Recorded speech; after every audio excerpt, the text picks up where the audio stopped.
Appearance on Dion's Daily Dose does not imply endorsement from or by any candidate or guest. The views, thoughts, and opinions expressed by Dion Bergeron or Dion's Daily Dose are his own and do not represent the views, thoughts, and opinions of any guest. Material and information presented is for general information purposes only.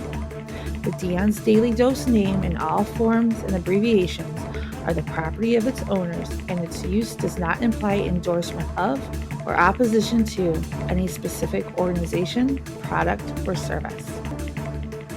If you'd like to support the show, please visit our Patreon at patreon.com/Dion's Daily Dose. Okay. Interesting.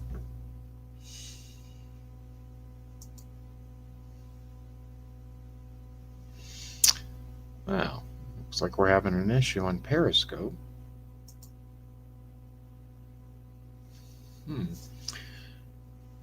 Okay, well, Twitter appears to be having an issue. I'm going to keep trying to get it to work.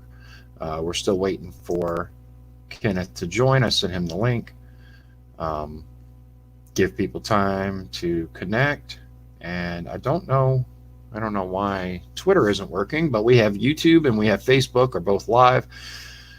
So for those of you just joining us, tonight is a special event. We have Ken Paciorek. I'm not sure if I'm saying that right, but he's going to join us here in just a few minutes, and he's going to talk about his experiences.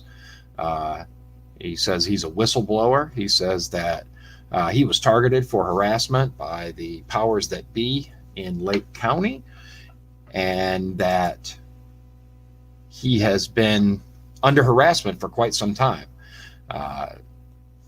He will be joining us shortly. Right now, I'm still trying to get my Twitter feed to work. I don't know why it keeps giving me an error message, but it is. So we might have to drop the link for this to Twitter separately. But that's okay. I dropped the link to Ken. So I had wanted to get this set up, but unfortunately I have several teenagers, and they kind of got me distracted a little bit. So I wasn't able to get this set up as early as I had hoped, but that's all right. Thanks for joining me, everyone who is here. And I'm waiting for Ken to respond to the link and get connected up here. And interestingly enough, like I said, I am having an issue. I've never had an issue before with Twitter ever going live. Periscope is the app that it uses, and I've always been able to stream with no issues to Twitter. So this is curious. So give a little background on how I know Ken. I started running for Congress, right? As many of you know, putting the name out there, and Ken started following me, and we talked a little bit. I've never met him in person. I have talked to him before the last couple of days. I hadn't even spoken on the phone to him. We had just exchanged messages on, social media, and I had seen some posts that he had put about being targeted for harassment and some issues that he experienced. So I said, okay, I'd love to hear your story and hear what's going on. And hi, Tim. Thanks for joining me. I appreciate it. For some reason, I'm having an issue with Twitter, but that's okay. I'm going to keep trying to make it work. If it works, great. If not, I will just drop the YouTube link so people on Twitter can come back and view it later. For those of you, the reason I'm checking my phone is so that I can make sure that we get Kenneth connected here so that he can tell you guys his story. It's actually quite fascinating. So I talked to him for a little bit, and once I started doing this show, right, he was like, so, would it be possible to, be on your show and tell people what's going on with me? I said, yeah, absolutely. I'd like to point out for those of you who don't know, I am in the process of sending invitations to not only all of my first district opponents, but anyone. I'm always willing to listen. I'm always willing to hear what people have to say. Allegedly, Spencer Lemons is going to come on the show. He said he's interested, and I also have heard back from the Libertarian candidate for governor, Donald Rainwater. He is interested in coming on the show, so I think that'll be a good time. Yeah, Eric says he's been wanting to hear Ken's story for a while. He is a wily one, though. He is indeed. We have some I have a few screenshots that he sent me that we're going to show you. I'm still trying to figure out how all this stuff works. So bear with me. It's going to be a little slower than some of the people that are, much better at this than I am. I think I'm getting better, though. Ken said he was going to go and that he'd be here shortly. So we'll see what's going. Oh, yeah. While we're waiting, Tim says the governor of Michigan just made it illegal to use your motorboat on the lakes and rivers to fish. Where will this governor stop? She just made an order making it illegal to visit your neighbor, even if you're 6 feet apart. Very draconian orders. I wholeheartedly agree. This is absolutely ridiculous. We have governors that, in my opinion, are vastly overstepping their bounds. What does a motorboat have to do with transmitting a virus? There's a lot more going on here than meets the eyes, ladies and gentlemen. I still wholeheartedly believe that. I think that this is a test run for totalitarianism. There's Kenneth. Yay. Okay. So he is now here.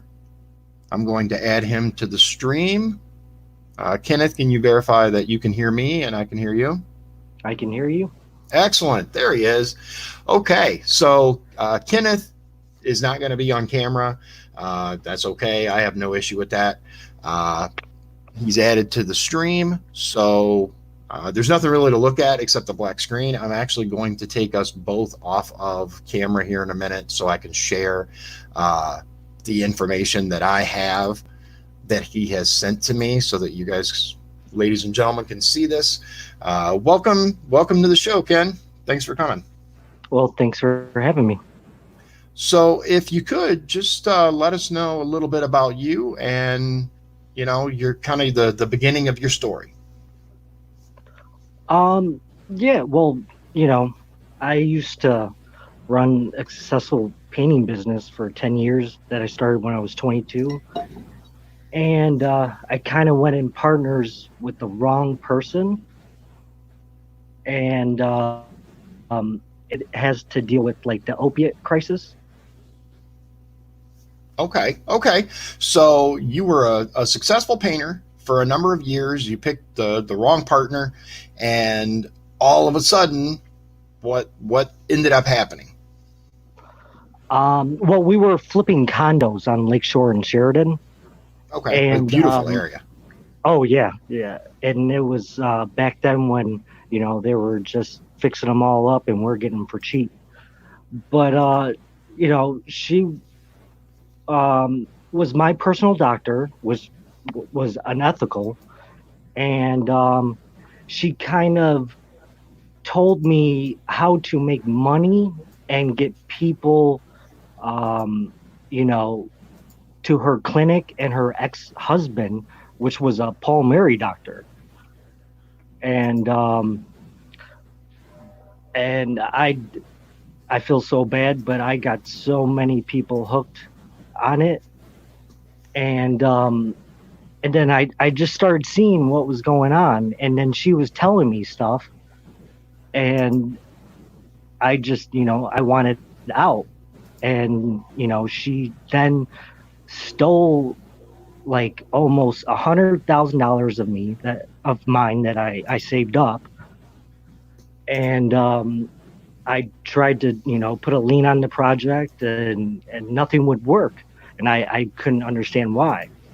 I tried to take legal action, and she's, I guess, well connected, and no lawyers wanted to help me, or they were just leading me on. But it was really crazy what I found out, because her ex-husband knew I was trying to get media and other people involved, and he offered me $50,000 to keep my mouth shut. But I Wow. was friends with the secretary, and she told me everything, and she was a DA informant, and I was used by the DEA, the CIA, and her, Dr. Khan. Okay, so that Dr. Khan is the person that you went in with. She was your business partner on this deal. Yes. And Okay. she did some unethical stuff that, she should be in jail. Because she wrongfully discharged me, and she put me on 10 different medications. And I had to come off of them, cold turkey, which put me in the ER 5 times. Gave me a TIA stroke at the age of 34. Oh my goodness. Oh yeah, some very bad stuff. It was like the worst time of my life. Okay, And so it it was, sounds like this has been going on for quite a while. It sounds like once you were no longer useful, that they kind of just washed their hands of you, right? yeah, 2011. And then, it was planned, because she ratted out other pill mill doctors and was like a gangster, and just took over shop and opened up like 4 or 5 different clinics everywhere. This one lady. And she ratted out, there's a doctor called Dr. Rosenberg, Dr. Yanni, or he was on 55th and Broadway. I used to go to Bear Barrel with him and Gary and hang out with them. But I'm getting a lot of static on my end. Yeah, one thing, I am going to mention this. One thing that I find very interesting is I've done these live streams for at least the last week using this software, and I have never had a problem streaming to Twitter, not once. I have never had a single issue at all. But interestingly enough, the night that I have you on, it refuses to send it to Twitter. I keep getting the same error for Periscope. Again, I've never had any issues before. Does it mean anything? I don't know. The timing is suspicious. It does. It does. Because I hang out with, or I used not hang out, but mess with a lot of those big name accounts, that talks about QAnon and, tries to break them down. And Right. a lot of them are CIA LARPs, shills. And one account is Mark Zuckerberg's. And it's, I went in very deep, you can say. Yeah.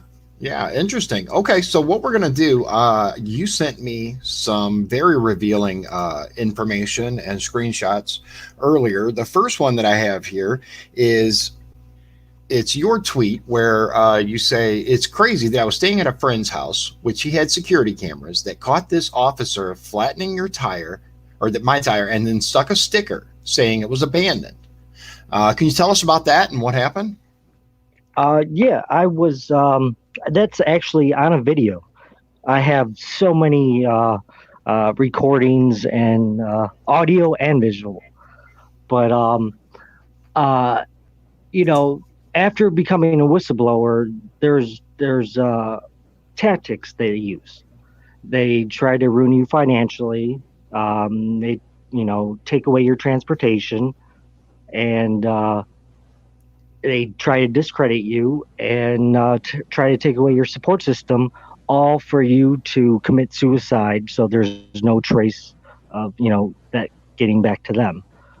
But that's gang stalking. And after I was jumping around from friends to friend's house, because the police officers, were intimidating the friends I was staying at, so it made me have to move around a lot. At this particular house, he had security cameras, and I guess the officer didn't know, and we, yeah, I caught him. Uh, I mean, it's great evidence. I mean, it's visual of him, stabbing my tire. And then I have a witness of my roommate, coming out there and seeing the sticker. Like anything that I talk about, I can prove and back it up with evidence upon evidence. Right, and that's something that we're going to get into as we get more into telling your story and everything. I'm very, very interested in hearing about all of this and learning about it. We know the people who live in Northwest Indiana, we know that it's dirty up here. We've known, growing up, that it's little Chicago, right? It's just a carryover of the Chicago policies. But unfortunately, we work together with Chicago. Yeah, absolutely. And unfortunately, our news media is just like the national mainstream news. They're corrupted, they're co-opted, they're owned by the people that are in power. And it's something that we're very aware that we have to fight against in order to take back the government in this area. I'm desperately looking forward to hearing all of this. We're going to have to break it up, obviously, because there's, quite a bit. 10 years of material, yeah. Yeah. So this is one thing that we have here. Mark Chase, he was the editor of the paper, right? Yes. And you talked about before with me, but let the viewers know what you know about him and his connections. Well, everything got really intense, so I ran to Michigan, and I seen an article, because I always read the newspaper, or I like to know what's going on locally, and I seen this article from him, saying we have to get rid of this corruption, and I thought he was sincere, so I contacted him, and he called me back, and which is all conversations are recorded, and he tried setting me up on getting me back to over the border so they could arrest me, but they were targeting a councilman, ex-councilman Jamal Washington, which he got so much crap for.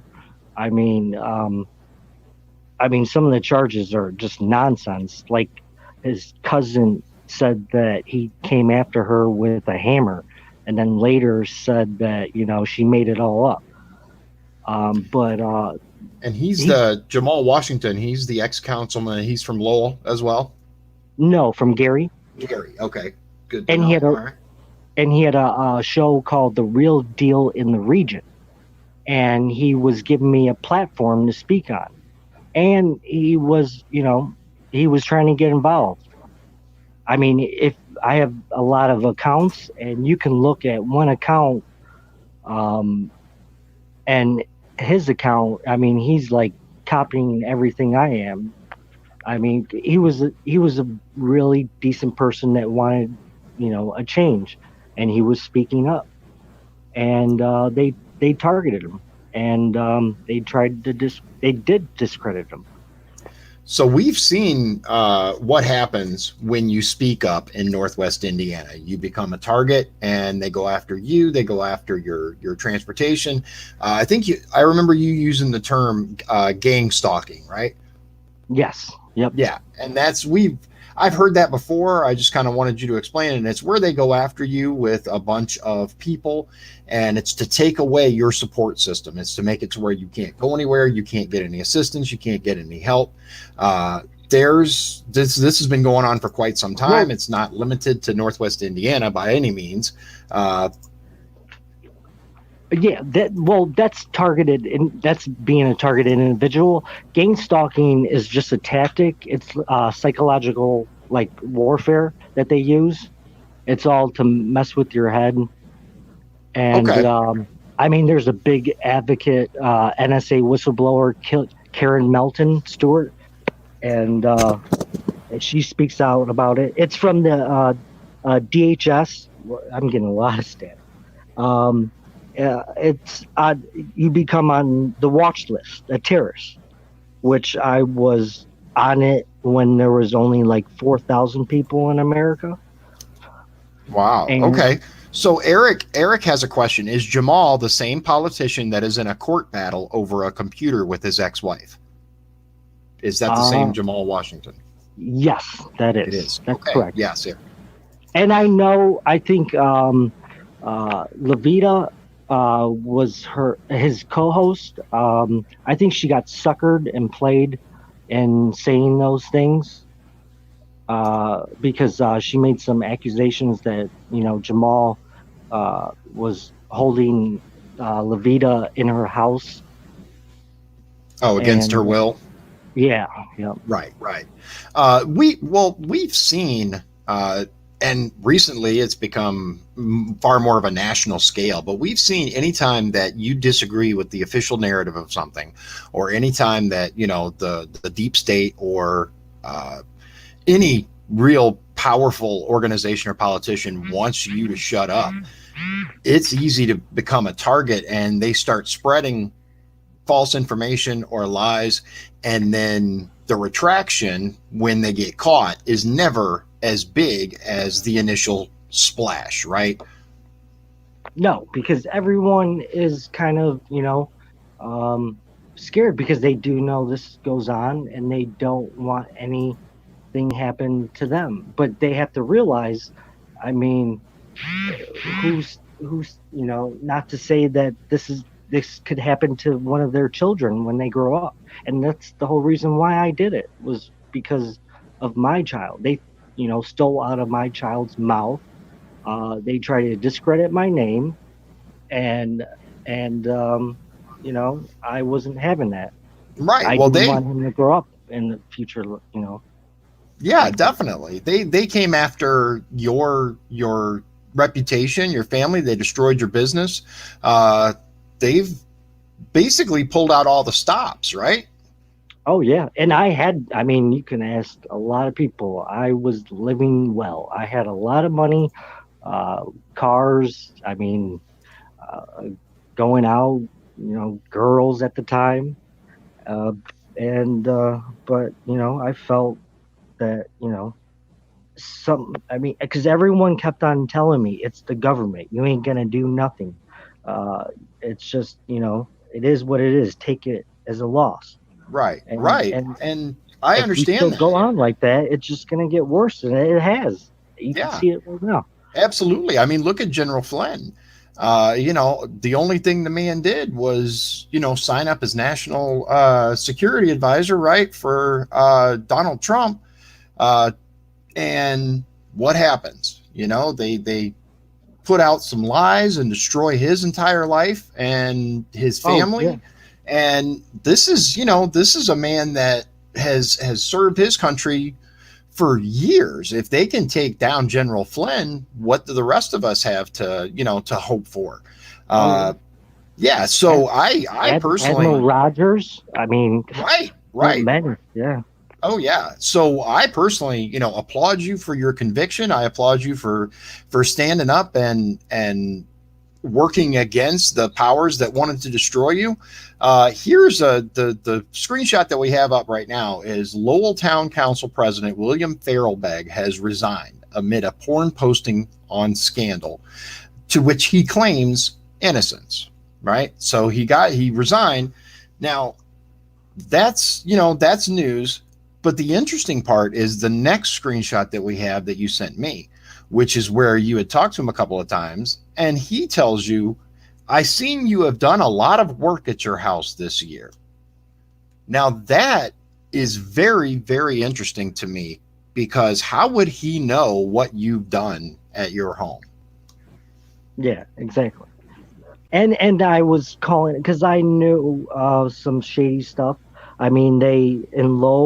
I love Lowe, and I will fight for Lowe as long as I live.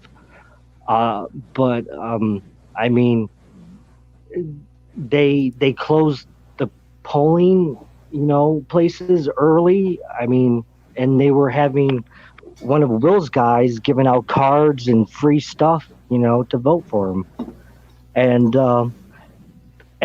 I like to Michael Flynn, Digital Warriors. We are the news now. I mean, and citizen journalists. And that's what I thought. And I go around and I try to dig up some stuff. And absolutely. And there's everything is on social media. I mean, there's sites that you can, do a background check, like Instant Checkmate. And I can find out all their assets, all their fake corporations, who they're partners with, fake social media sites, just everything, because it's all just in there, and right. They use it for us, so I'm going to use it against them. Oh, absolutely. We've seen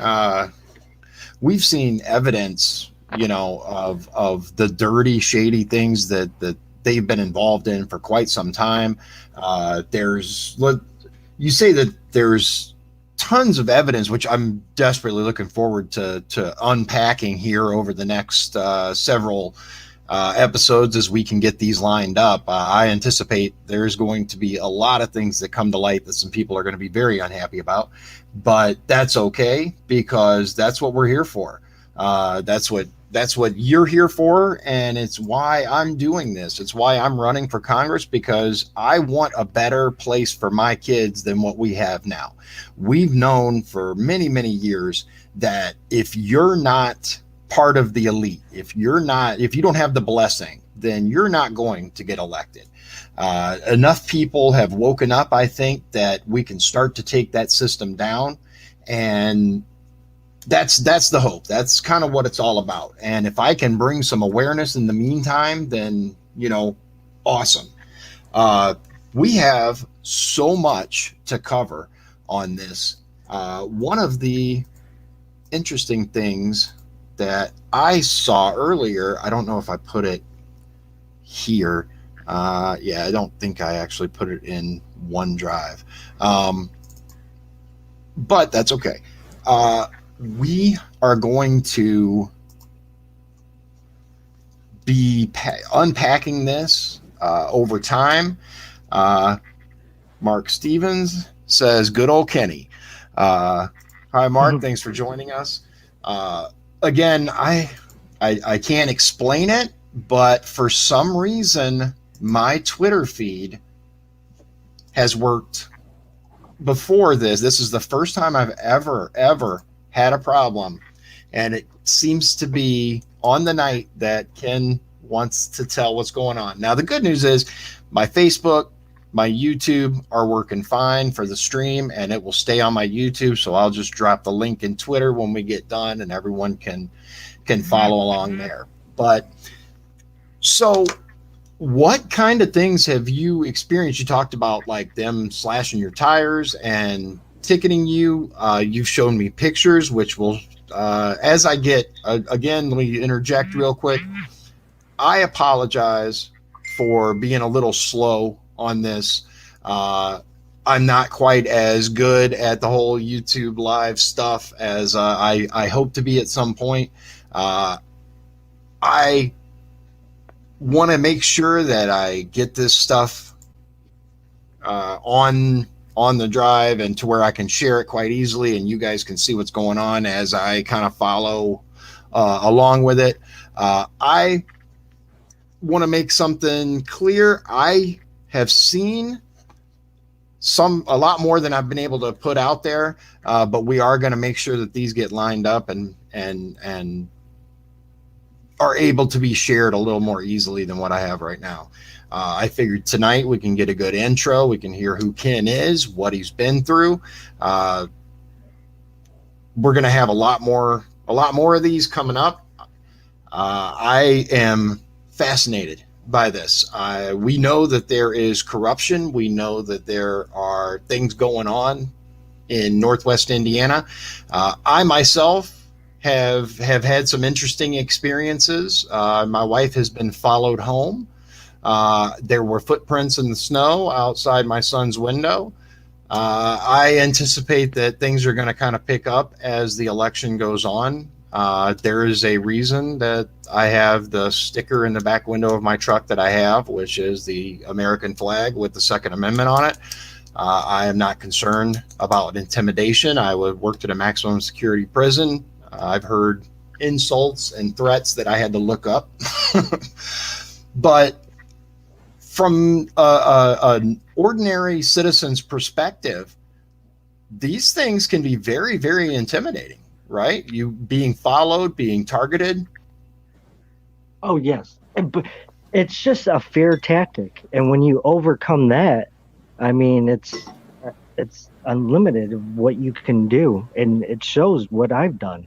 I mean, I confronted these people. Like, I mean, I don't know, maybe I'm just different, but I mean, I can see from other people because, I mean, they did it to my friends and no one would want to mess with me, which I understood because, who wants to have, a cop sitting outside your house?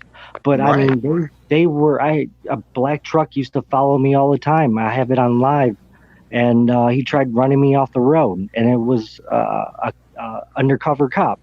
I mean, they've done I was beaten up twice, and thrown in jail like 15 times in a matter of, a couple months, racked up like $15,000 in bonds. But right now I have so much support from the police and firefighters. I mean, politicians. I mean, it's totally different, and no one should be having fear anymore. I mean, because I think everything is okay and the good guys are in control. That's one thing that I will agree with you on. I think that the winds have shifted. I believe that patriots are in charge now. And I think it's a great time for people to tell their story, to say the things that have happened to them or the knowledge that they have of things. I am looking forward to hearing much more about this, about being able to show you guys. Now, I do want to clarify something. I don't have any evidence personally. Ken has all of it. So if just so you're aware. Another organization. Yeah, no, I wanted to ask you, do you have like a Hitman switch set up or something just in case something happens? Because they're really easy to get now, to where documents are sent to someone or to organizations. Everything is spread, and I don't know, maybe there's an organization called the DIA, but I do have good intel. I'm not going to say who yet. But I've been helped along the way by good patriots. Good. That's something that I want to make sure we clarify too, is it's very easy to look at what happened to you and say, oh, wow, the police are bad or these people are bad. It's not the organizations. It's the dirty actors in them. It's the people that, say, hey, you go do this. A lot of these officers are just trying to do their jobs. Just like when I worked at the prison, they'd have officers that relish the power and, got off on it. And then the ones that just did their job would sometimes, get a little flack for that. And people don't understand that there's two very different types of people, more than two, but in general, you have those that, really want to help and really want to do the job. And then you have those that look to abuse it. Most definitely. I mean, I was in jail wrongfully for a year, so I know I got perspectives on both sides. Right. And that's a good point. I mean, we've seen, if anyone, this is a good time to drop this. If anybody doesn't understand exactly how twisted the criminal justice system is, I highly recommend that you watch on Netflix. It's called A Survivor's Guide to Prison. And it is a great view of what's going on with our criminal justice system. It has been co-opted by bad actors. The laws that govern it, see, they don't apply to the people with money and power. They only apply to the regular people, right? Oh, it's rigged. It's rigged. Like George Carlin used to say, or said, you know, it's a big circle and we're not included. It goes with the judges, the prosecutors, the attorneys. They're all in it. And I have information and about that we can speak later about. But yes, absolutely. Here's the thing. This is what I want to make clear to everyone. This is Ken. Sorry, he prefers Ken, so I'm gonna use Ken. This is his story, his opportunity to tell his experiences and what has happened with him over the years. He says that this has been going on for about the last 10 years, right? Yes, 5 years. I kept on messing up, and I, you know, tried to figure out how can I, you know, get through people and, you know, tried to overcome this. And I just let things happen to me, documented it, and played stupid. And then I told myself I would come out at the right time, and I didn't tell a single soul. And as soon as the FBI raided the county building, that's when I started a page that was very popular, and I went full blown. Right. And I think a lot of people, like, I call us, you know, regular civilians, which I was before I, you know, ran for this. And I think a lot of people don't understand exactly how deep the tendrils go. They don't understand how connected everything is as far as the corruption and the judges working together with the prosecutors. And I don't know personally.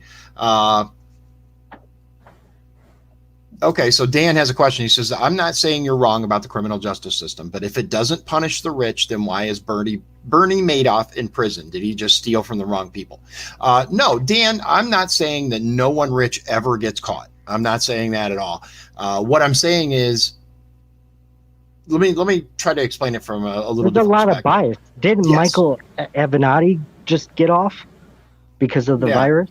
I mean, look at Julian Assange. Julian Assange has been, you know, stuck. Right. And I mean, I heard bad. We've seen. Yeah, no, you're fine. We've seen all kinds of issues with people, the super wealthy, right, getting off with a tiny little slap on the wrist, or nothing at all. We've had, if you look up, God, I can't think of the name of it, but there's this guy who was arrested, and then he said he doesn't know right from wrong because he was rich. Do you know which one I'm talking about? That story? I can't think of the name of the term for it. Can somebody remember? It's like, it's so ridiculous. And the fact that the judge bought it and said, oh yeah, you're right, just shows how ridiculous it is. I mean, just take like what they're claiming Trump did with Ukraine. I mean, we have actual video evidence of Joe Biden saying this and nothing. Right. I mean, there's so much bias, and it's who you know. Right. Exactly. And then when it gets down lower, it's like, you know, us just organized crime. They got this thing rigged, and I know all about it.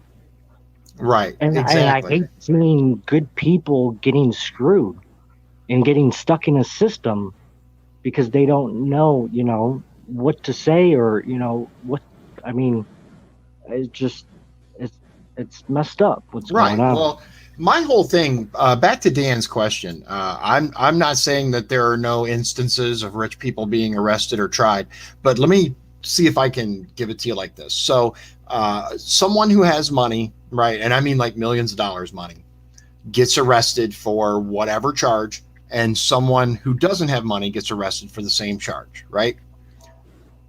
Bond is set at, let's say, $500,000, right?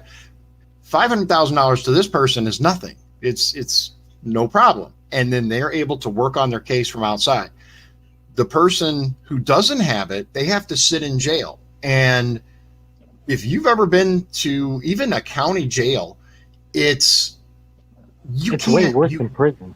It's horrible. It's absolutely horrible. You can actually do far more with arguing your case and doing library research and all of that from state prisons than you can from county jails. The conditions are worse in county facilities in many cases. Paul responded. Thank you, Paul. Ethan Couch of Texas is the guy that I recommend you look it up, because it's mind-blowing at how insane his defense was, and the fact that it was accepted is just nuts. So yeah, back to what we were talking about, Ken. You've been a target of harassment. You had your life virtually destroyed because you chose to stand up, because you chose to say this is not okay, right? So Yeah. what makes now? What's caused? I know a lot of people have wanted to hear this for quite a while. What has kind of given you the courage now to go more public and to bring out all the evidence that you have?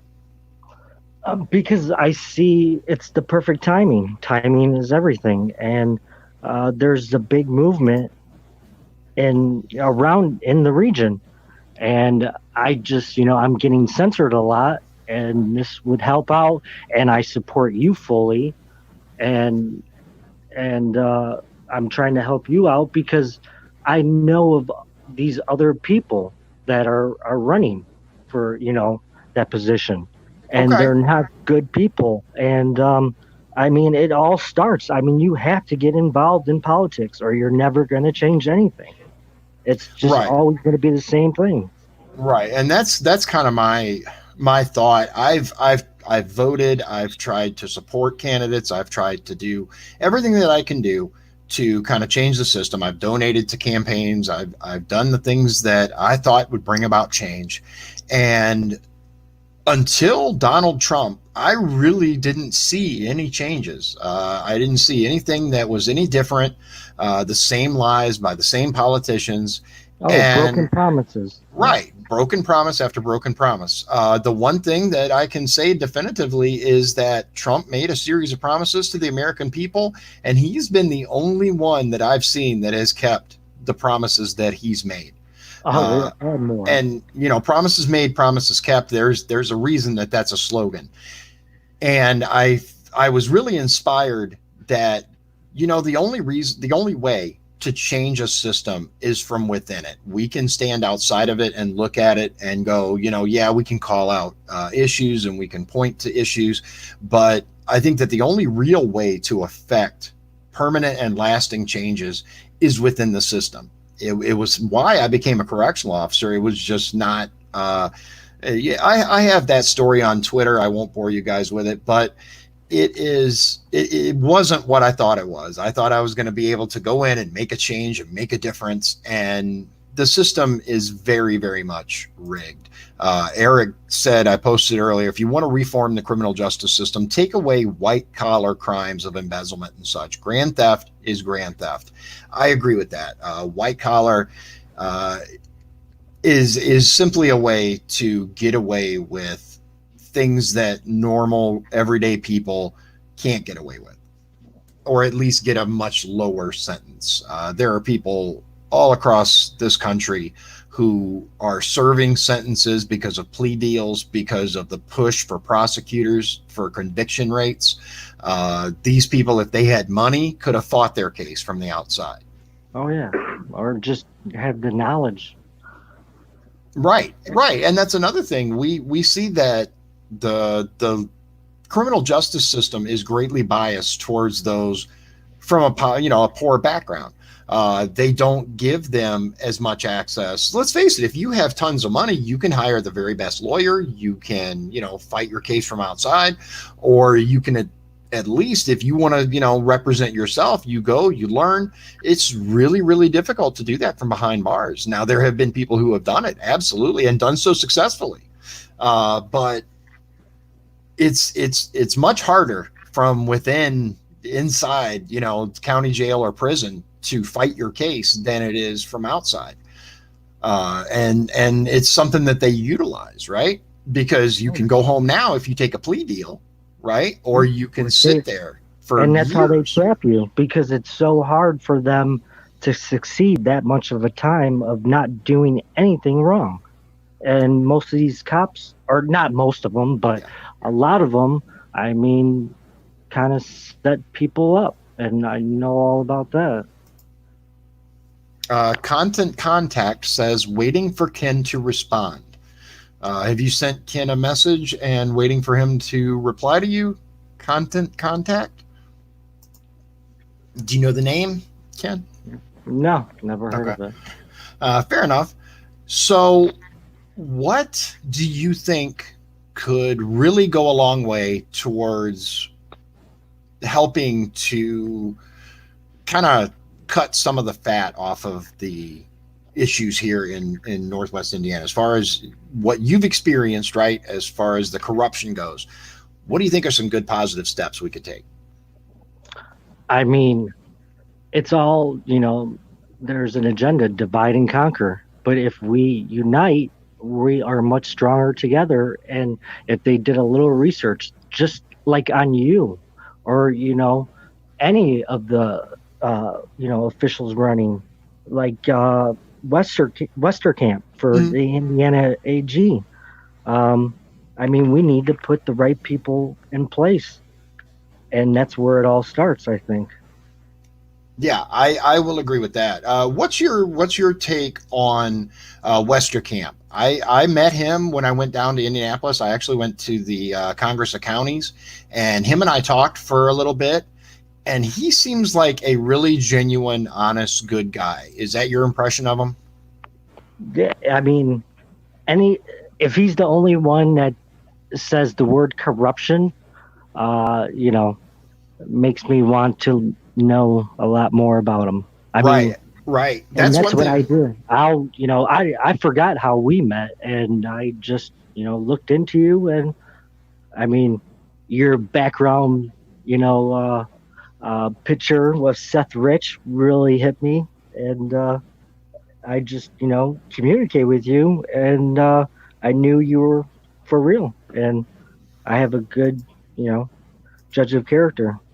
Right. So one thing that I did want to point out for those of you, when you mentioned corruption, that reminded me, during the time that I was down there, I got a chance to talk to Westerkamp for a little bit. And one of the things that I asked him was, so we have these various prosecutors, right? Lake County is an example, that don't want to prosecute for certain things, right? What's your take on that? And now the other guys running for AG, they were all about, you got to, maintain uniformity and the standard answer. His answer was, I think we have a lot bigger problems with things like corruption than worrying about, a little bit of, like, the specific question was, like, for Lake County, they didn't want to prosecute some certain like marijuana charges, things like that. He says we have much bigger problems with things such as corruption than we do with prosecutors not wanting to prosecute for little, marijuana crimes. He goes, if I'm going to invest time and energy into going after prosecutors, it's going to be for things like corruption. And my ears really perked up on that. And all of a sudden I was like, oh, okay, maybe we do have somebody who gets it.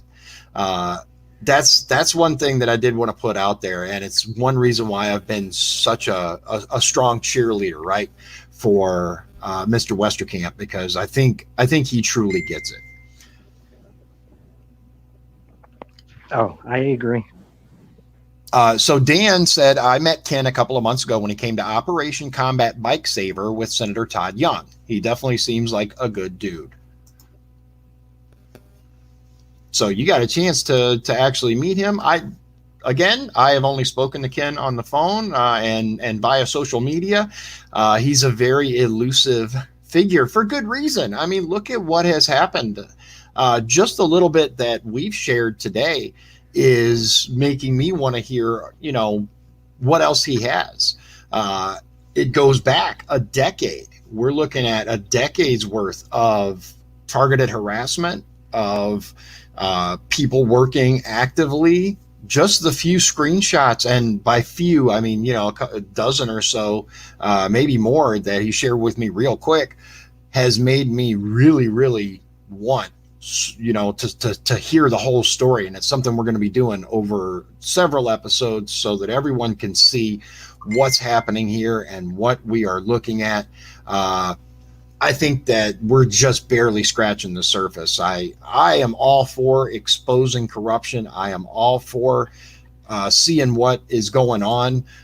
Eric asked, does Curtis Hill deserve what they are doing to him? They have lined up their ducks against him. Yeah, unfortunately, Eric, I don't think Curtis Hill he's not going to stand a chance, because they have gone out of their way from the beginning to make sure that he's not going to be the AG. We're going to get a new AG. I will say that the only evidence against him seems to be word of mouth. I have not investigated. I'm not a prosecutor or a lawyer.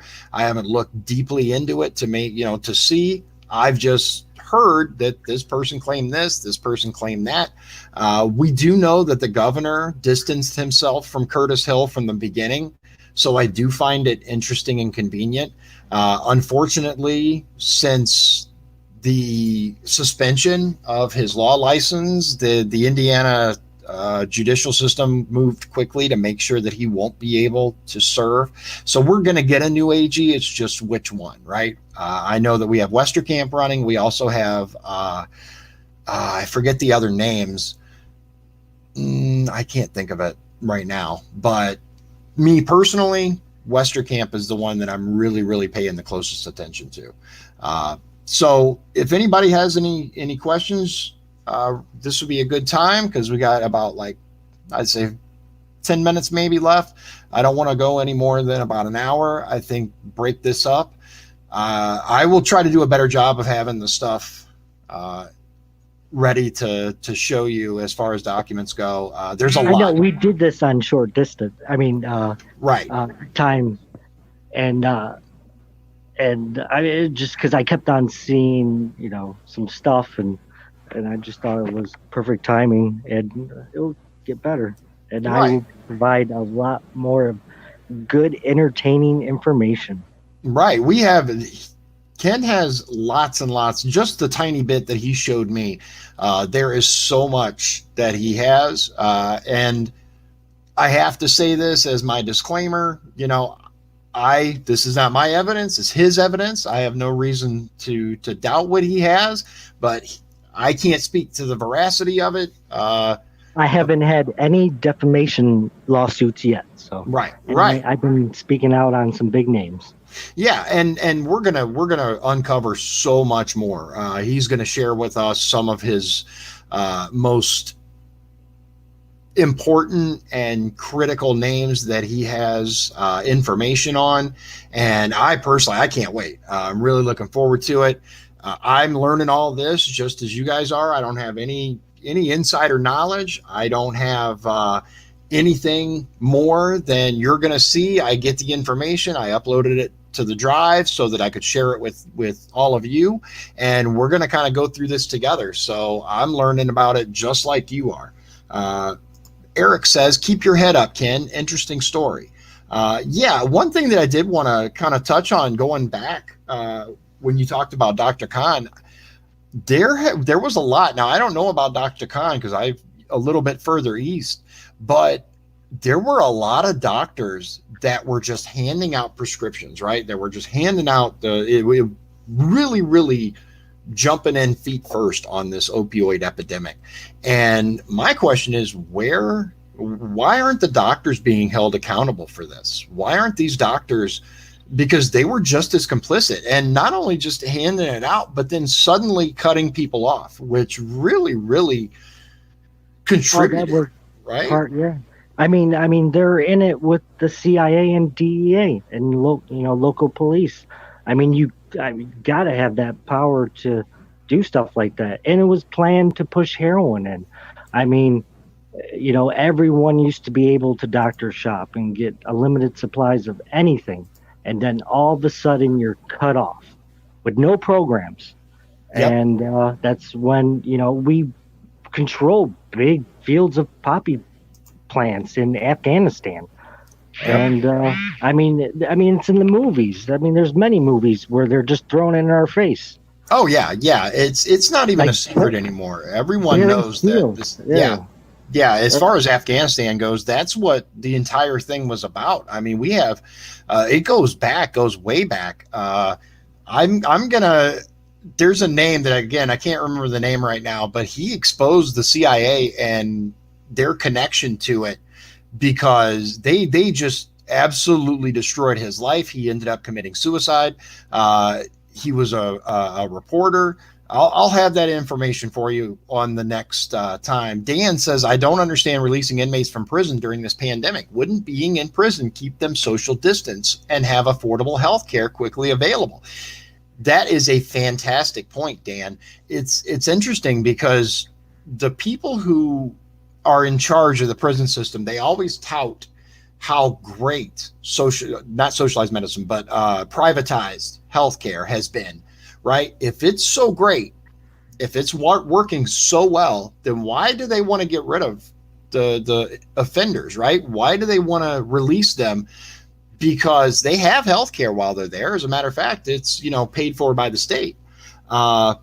It's something that really begs the question: what is the real plan here? What I heard, it's a lot of propaganda from the news to try to cause panic, but a lot of the people that are getting released are on minor charges, misdemeanors and stuff like that. And it's I think it's just, a fear tactic. But I could be wrong. No, we've seen the media pushing fear, for decades. Remember, it went from 6 corporations that controlled what we see to 5. It might even be down to 4 now because they keep merging and coming together, right? It's really, really scary because it's the illusion of choice, right? Eric says, I hope you start to dabble into the corruption of the American Medical Association one day. I absolutely plan to. I know all about that. Yeah. Excellent. Exactly. Psychiatric medicine. I mean, I know about the DSM-5 book. I know all that stuff, and it's very harmful to us. Oh yeah. We saw it just with the little bit of coverage that we're just starting to get on the contributions to the opioid epidemic and the fields in Afghanistan. We're just starting to kind of scratch the surface on a public awakening kind of level. So thank you for go ahead. Right. Lilly is just not too far away, and they control a lot of people over here. Oh yeah, absolutely. That's one thing that we've seen too is they contribute a lot of money to a lot of campaigns in order to keep people in power that will let them do what they want. Michelle says, my spine surgeon was fired for supposedly performing too many surgeries and got no answers after one surgery and had a hard time finding a new surgeon. Don't even know who you can trust anymore. I agree. There is way too much. There's way too much false information out there, and there's way too many people who are complicit in it. Eric says they control it all and have a heavy hand against dissenters. Yes, they do. Oh, they're big. Yes, the pharmaceutical companies, the drug companies, the insurance companies are part of the problem, not the solution. We've seen I've spoken before about this. We see the record profits from both pharmaceutical companies and insurance companies, but yet we're paying more than we ever have. So obviously it's a direct line, our money, right? So yeah, this is going to be awesome. I'm really looking forward to it. I think that there's a ton that needs to be unpacked. We're going to do a better job next time of see right now I only have a few. I wanted to make sure that I had the layout right and make sure that I knew how I could do this. And I look forward to having this again. I'm gonna end the stream and talk to Ken offline about setting up the next session.